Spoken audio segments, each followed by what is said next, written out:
Hi, I am Anne, your virtual success advocate from ZAPTEST. ZAPTEST is a leading free and enterprise software test automation and RPA tool. To use the ZAPTEST free edition, check out our website, ZAPTEST.AI. When software teams first start performing smoke tests, they have to make a decision as to whether they're going to carry out manual smoke tests or automated smoke tests. 1. Manual smoke testing.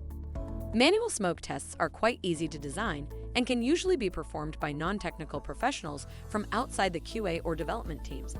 This means that manual smoke tests are often favored within smaller companies that may not yet have a dedicated QA lead.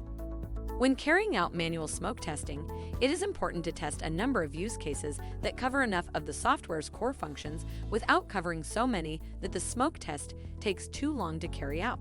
The ideal number of use cases is usually considered to be between 20 and 50. The benefits of performing smoke tests manually. Non-engineers can perform manual testing. You can create a custom smoke test for each job. Manual tests reveal qualitative data.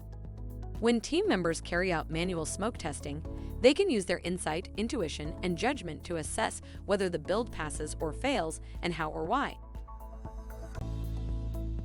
If by now you have any inquiries or are considering learning more about ZAPTEST, drop a message on the website at the red widget, and we would be pleased to help you along the way. Make sure to comment and share this video with your peers and colleagues. By seeing your interest, we'd be making more videos like this, making hard topics easily digestible.